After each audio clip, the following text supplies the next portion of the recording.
家好，我是小晴姐。今天的做美食，我给大家做2种不同口味的蒸鸡蛋羹。好吧，让我们来开始吧。我们需要准备1颗葱、60颗鸡肉，还有100颗竹笋。先把葱切成丝，然后再切成细细的葱花备用。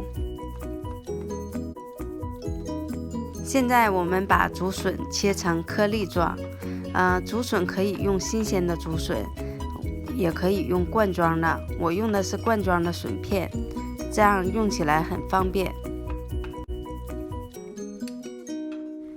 接下来呢，我们切鸡肉，把鸡肉切成颗粒状，颗粒的大小像这样就可以了。配菜的部分我们已经准备好了，那现在我们开始做蒸蛋的部分。打2颗中等大小的鸡蛋在碗里，加1颗盐，再加150毫升的水，不停搅拌蛋液，直到水和鸡蛋完全融合。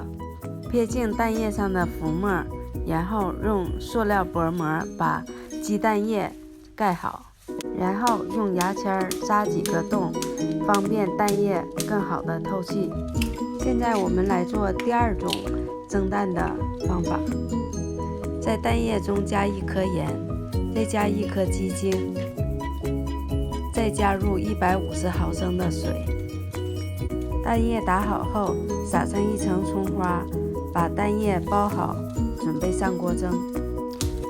锅中倒入半锅开水，放上蒸笼，准备开始蒸鸡蛋。蒸鸡蛋的时间会根据你所用的蒸锅和你盛蛋液的容器的不同有所改变。我这个定了10分钟，10分钟后关火，让鸡蛋羹再多焖一会儿。在蒸蛋的同时，就可以开始做配料的部分了。我们先在锅中放1匙油，加入葱花翻炒一会儿，再加入五香粉，然后再加入鸡肉粒翻炒。鸡肉粒炒的变白色以后，就可以加入竹笋粒了。我们再继续翻炒一会儿，这时候我们再加上半勺蚝油和50毫升的水，让水和蚝油充分溶解，然后再淋少许香油，菜就炒好了。这时我们可以打开蒸锅，取出里边的蒸蛋羹。怎么蒸鸡蛋羹更香？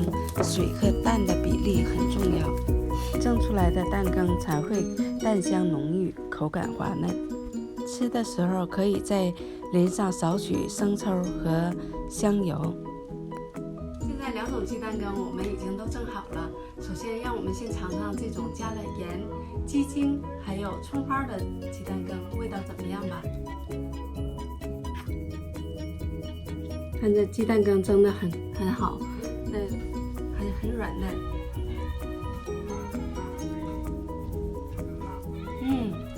很浓的葱香，配上鸡蛋的味道超级好，有一种入口即化的感觉。现在我们来尝尝第2种。第2种鸡蛋羹呢，蒸了只用了盐，其他的什么都没有用。喜欢的朋友呢，也可以就这么吃，也可以，也很好吃。但是如果喜欢更香一些呢，我建议配上我们刚刚炒好的竹笋鸡肉粒。我们现在就把它撒到鸡蛋羹上，均匀的撒1层在鸡蛋羹上。如果你喜欢吃好多菜，你也可以把这些菜都倒上，但是我觉得这已经够了。那现在我们看看这个味道怎么样啊？这个鸡蛋羹也是的，非常好。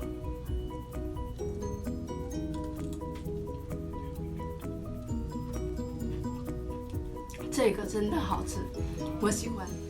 刚刚我们已经品尝完2种鸡蛋羹，我本人更推荐第2种配了竹笋粒和鸡肉粒的鸡蛋羹，是一道非常美味营养的早餐，做给家人和孩子。今天的我们的视频就到这里，谢谢大家收看我今天的做美食。如果你喜欢，请给我点个赞，订阅我的频道。我们下次再见，拜拜。